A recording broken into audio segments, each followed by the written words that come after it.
அண்ணி எந்திரிங்க, நீ கண்ணை திறந்து பாருங்க. இருனே, நீ கொஞ்சம் தண்ணி குடிக்கிறேன், நீ கண்மணி மூஞ்சில தெரி. சரிங்கண்ணா, சரிங்க, கொடுங்க, நான் தெரிக்கிறேன். அண்ணி எந்திரிங்க நீ. அண்ணி எந்திரிச்சு உட்காந்துக்கோங்க அண்ணி. அண்ணி கொஞ்சம் தண்ணி குடிங்க அண்ணி, அப்பதான் சரியாகும். ஒரு மாதிரி இருக்கு பாருங்க. சரிம்மா, பரவாயில்ல, தேங்க்ஸ். அவங்க எங்கே போனாங்க? ஆளை காணோம். குழந்தைய கூட்டிட்டு வீட்டுக்கு போயிட்டாங்களா? அவங்க ஆளவே காணோம். கோர்ட்டில் கீட்டில் போய் கேஸ் போகிறேன்னு சொல்கிறாங்க. எனக்கு ஒரு மாதிரி பயமாக இருக்குங்க. என்ன ஆக போகுதுன்னு தெரில. அங்கே இருக்கிறது எப்படி தான் எனக்கு நான் தடுக்கி விழுந்தேனோ. அவங்க வேற வீடியோ எடுத்தேன்னு சொல்லிட்டு இருக்காங்க. என்ன ஆக போகுதுன்னே தெரில.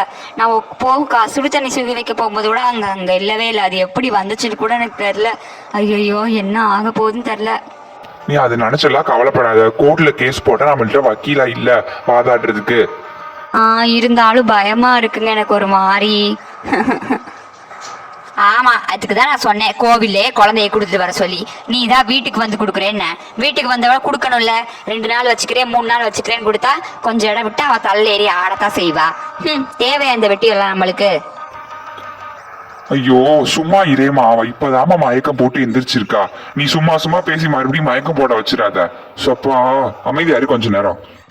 சரிடா, இப்படியே நீ வாயை பொத்த சொல்லிடுங்க. இப்ப பாருங்க, போய் ஜெயில போய் உட்காந்துருக்கலாம். கழித்துன போறா பாரு.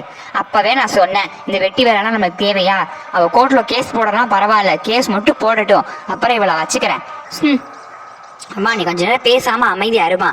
அண்ணியே இப்பதாமா சரியாயி வந்திருக்காங்க, நீ அமைதியாரு. நான் அமைதியா தாண்டி இருப்பேன். கேஸ் போடட்டும், அப்புறம் வச்சுக்கிறேன். என் குடும்ப கௌரவத்தை காப்பாற்ற முடியாம நான் ஏதாச்சும் பண்ண வேண்டி.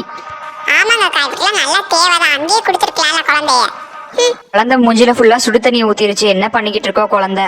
அதை நினைச்சலாம் நீ கவலைப்பட்டு டென்ஷன் ஏத்திக்கிட்டு இருக்காத. நீ பாட்டுக்கு ஃப்ரீயா இரு. ஆமா கண்மணி, நீ பாட்டுக்கு ஃப்ரீயா இரு. இப்பெல்லாம் டென்ஷன் பிபி பிரஷர் எல்லாம் ஏறிக்கிட்டே இருக்கும். இந்த பிரச்சனை எல்லாம் உனக்கு தேவையே இல்லை. நீ பாட்டு கொஞ்ச நேரம் டிவி பாரு, கொஞ்ச நேரம் தூங்கி ரெஸ்ட் எடு. இன்னைக்கு ஃபுல்லா எந்த வேலையும் பார்க்காத. அதான் ரினி இருக்கா, அவ பாத்துப்பா, சரியா? சரிங்க மாமா, சரி, நான் பாத்துக்கிறேன். இருந்தாலும் அவ மட்டும் எப்படி செய்வா? பரவாயில்ல, ரினி பாத்துப்பா எல்லாத்தையும். சரிங்க, நான் அப்ப கொஞ்ச நேரம் தூங்குறேன். ஆமா, நீ கொஞ்ச நேரம் போய் ரெஸ்ட் எடு. ஆமாங்க, நீ எல்லா வேலையும் நான் பாத்துக்கிறேன். அதான் எங்க அம்மா இருக்காங்கல்ல ஹெல்ப்புக்கு, அவங்கள கூட்டுக்கிறேன். நீங்க போய் படுங்க, இன்னைக்கு ஃபுல்லா ரெஸ்ட் எடுங்க. எப்படியோடி மைதிலி கொடுத்த காசுக்கு நல்லா வேலை பார்த்துட்டு போயிட்டால. ஆமாக்கா, ஆனா என்ன ஒரு சந்தேகம்னா கோர்ட்ல எல்லாம் அவ கேஸ் போட சொல்லி நம்ம சொல்லவே இல்லையே. அவதுக்கு அந்த ஐடியாவை யூஸ் பண்ணிட்டு இருக்கா. ஆமா, அது நம்ம பிளான்லயே இல்ல. அவ எதுக்கு அப்படி பண்றா? இதை மட்டும் தான் நான் போய் கேட்கணும்னு நினைச்சிட்டு இருந்தேன். நீயே சொல்லிட்ட, போய் கேட்போம். அக்கா, இங்க பேசாதீங்க, போய் பார்க்ல பேசுங்க. ஆமாண்டி, ஆமா, நீ சொன்ன கரெக்ட் தான். ஏன்னா இங்க பேசினா எல்லாருக்கும் கேட்டுருவாங்க. நம்ம பார்க்ல போய் உட்காந்து கொஞ்சம் பேசிட்டு வருவா அவள்கிட்ட. சரி, நீ சொன்னது கூட கரெக்ட் தான். நம்ம அங்கேயே போய் உட்காந்து பேசிட்டு வருவோம். சரி, வா போவோம் சீக்கிரமா. அவளா சொல்லுவா. ஆமாக்கா, வாங்க போவோம் சீக்கிரமா. ஆனா அவ கோர்ட்ல வீட்டுல கேஸ் போடாம இருந்தா சரி. இப்படி அவ கோர்ட்ல கேஸ் போட்டாலும் அவ நம்மள ஒண்ணும் மாட்டி விட மாட்டா. அந்த நம்பிக்கை எனக்கு இருக்கு.